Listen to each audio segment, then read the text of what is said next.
नमस्कार मित्रांनी मैत्रिणी, वेलकम टू माय चॅनल. तुला जपणार आहे. आजच्या भागामध्ये खूप मोठा धमाका झाला आहे, कारण की ह्या नर्मदाच्या एका चुकीमुळे या मंजिरीच्या चेटकणीची जी काही पूजा असती ती सगळी काही उद्ध्वस्त होते. सगळं काही त्याच्यावरती पाणी फिरतं. ते कसं काय?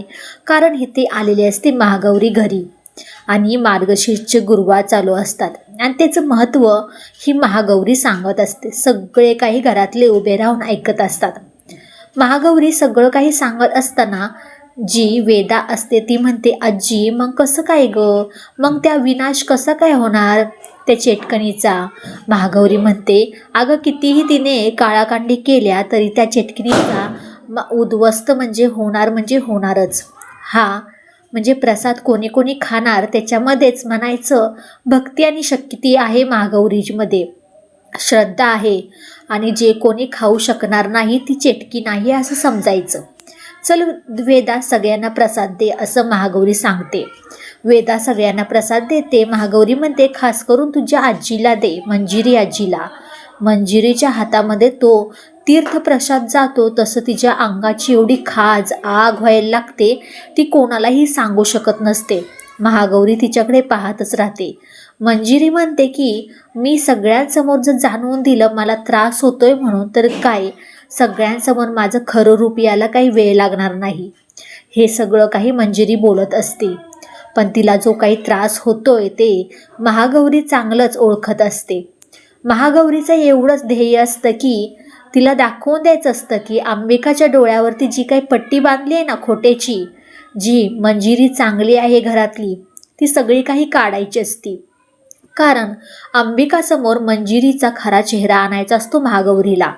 हेच साध्य करायचं असतं. महागौरी म्हणते, वेदा तुझ्या आजीला प्रसाद दिल्यानंतर ना बघ, तुझ्या आजीला काहीही झालं नाहीये आणि खरंच ती ना महागौरीची खूप खरी भक्त आहे असं काही आजी बोलतात आणि मनातल्या मनात खूप महागौरी हसत असते.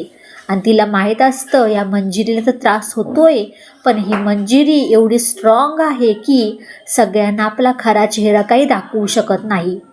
मंजिरीचा दुसरा प्लॅन असतो की मार्जरीने सांगितलेलं असते की लॉकेट तू वेदाच्या गळ्यात घालायचं. ते वेदाच्या गळ्यात घातल्यानंतर ना आपण जी काही इथं पूजा करू ना त्याच्यामार्फत एका क्षणातच त्या वेदाचा जीव जायला वेळ लागणार नाही. पण ही नर्मदा मधीच टपकलेली असते. नर्मदाला असं झालेलं असतं की मंजिरीने कुठलीही गोष्ट दिली कोणालाही, ती माझ्यापाशी कधी येते, मी कधी घालते असं तिला झालेलं असतं. नर्मदा पटकन वेदा झोपल्यानंतर तिच्या गळ्यातली जी काही लॉकेट असतं ते रूममध्ये घेऊन येते. नर्मदा म्हणते की माझ्या गळ्यामध्ये किती सुंदर दिसत आहे. आणि ते दोघेजणी फोटो काढत असतात, पण त्या फोटोमध्ये लॉकेट नसून एक सर्प नाग असतो, नाग. हे सगळं काही त्याच्यामध्ये दिसत असतं. मंजिरीची इकडे पूजा पूर्ण झालेली असते. मार्जरी म्हणते, मंजिरी तयार हो वेदाला मारण्यासाठी. मंजिरी तयार होते. सगळं काही पूजा विधी सगळं काही करते.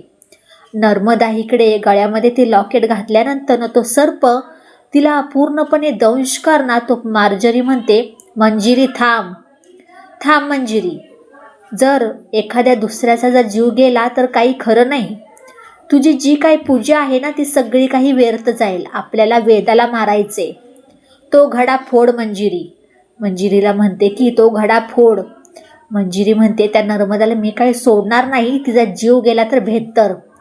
मार्जरी म्हणते, मंजिरी वेडापणा करू नकोस, कारण त्या नर्मदाचा तर जीव गेला तर काही खरं नाही. तुझं सत्य बाहेर यायला वेळ सुद्धा लागणार नाही.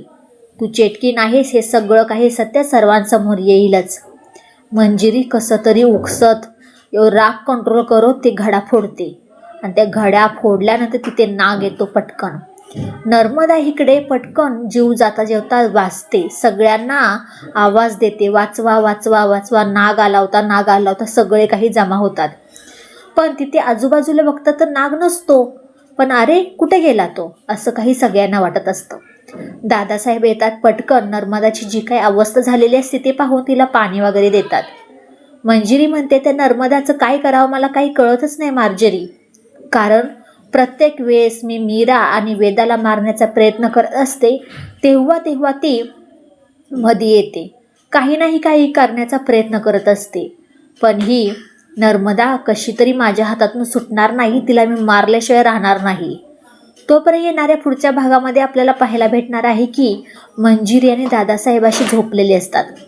मंजिरीच्या कानामध्ये मार्जरीचा आवाज येतो, मंजिरी भेटायला ये लवकर भेटायला. मंजिरी पटकन उठते. दादासाहेबांचं तेवढंच लक्ष मंजिरीकडे जातं. एवढ्या रात्रीची मंजिरी निघाली तर कुठं? तिचा पाठलाग करत करत ह्या मार्जरीशी तिथे मार्जरी दोघांना हे दादासाहेब डोळ्याने बघतात. मार्जरी जोरात ओरडते, मंजिरी मागे बघ कोण आहे. मंजिरी मागं बघते. दादासाहेबांसमोर हे सत्य समोर येतं की मंजिरी चेटकी नाही. व्हिडिओ शेवटपर्यंत पाहिल्याबद्दल खूप सारे मनापासून धन्यवाद. भेटूया आपण पुढच्या व्हिडिओमध्ये. आवडल्यास लाईक शेअर सबस्क्राईब करायला अजिबात विसरू नका. बाय बाय सगळ्यांना.